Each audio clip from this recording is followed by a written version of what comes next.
अब रक्षाबंधन आने वाला है, तो रक्षाबंधन हम लोग क्यों मनाते हैं? तो रक्षाबंधन कहाँ से प्रारंभ हुआ?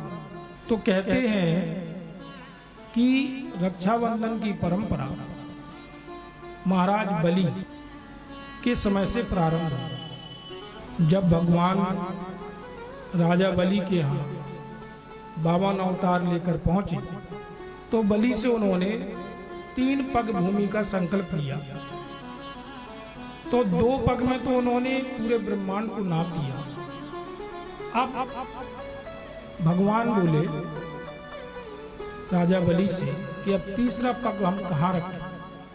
तो बलि ने कहा, प्रभु तीसरा पग हमारे आप सर पर रखिए। तो ऐसे वामन भगवान ने बलि के सिर पर जब तीसरा पग रखा तो भगवान राजा बलि से बड़े प्रसन्न हुए।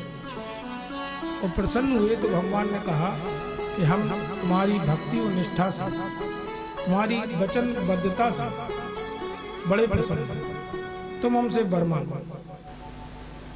तो राजा बलि ने भगवान से वर क्या मांगा?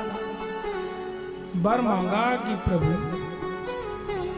अब हमें नित्य आपके दर्शन होते रहे।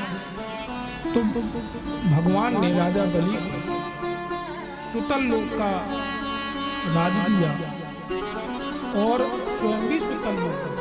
तो राजा बलि के भगवान दरबारी बने और राजा बलि से कहा कि अब जब भी तुम आते जाते अपने दरबारी से निकलोगे तो तुमको हमारे दर्शन होते रहेंगे। जब यह बात नारद जी के द्वारा माता लक्ष्मी जी को पता लगी तो माता लक्ष्मी राजा बलि के यहाँ सुतल लोक गई और वहाँ पर जाकर उन्होंने, जहाँ से राजा बलि रोज निकला करते थे, उसी रास्ते में बैठकर बड़ी जोर जोर से रोने। राजा बलि वहाँ से निकले, उन्होंने एक स्त्री को रोते हुए देखा तो रुक गए।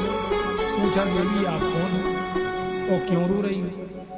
माता लक्ष्मी जो एक साधारण स्त्री का रूप बनाए थे, उन्होंने कहा कि हमारा दुख का जो कारण है, हमारे रोने का जो कारण है वो यह है कि अब रक्षाबंधन आ रहा है और हमारा कोई भाई नहीं, यही हमारा दुख का कारण है। तो राजा बलि बोले, अरे ठीक है,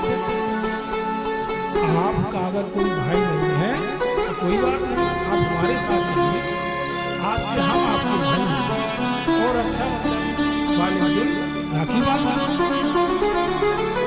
तो माता लक्ष्मी राजा बलि के साथ सुतल लोक राजमहल में पहुंची और जब राजमहल में जा रहे हैं तो भगवान को जब उन्होंने द्वार पर देखा तो भगवान लक्ष्मी जी को देखकर बड़े मुस्कुराए। अब जब रक्षाबंधन का दिन आया, माता लक्ष्मी ने राजा बलि को राखी बांधी। राजा बलि ने कहा कि अब तो हमसे कुछ मांग है, आज तक तो हमारी बहन है। लक्ष्मी जी कहती हैं आप संकल्प लो। तो जैसे ही लक्ष्मी जी ने कहा कि संकल्प लो तो राजा बलि को तुरंत भगवान की बात याद आ गई। संकल्प करो,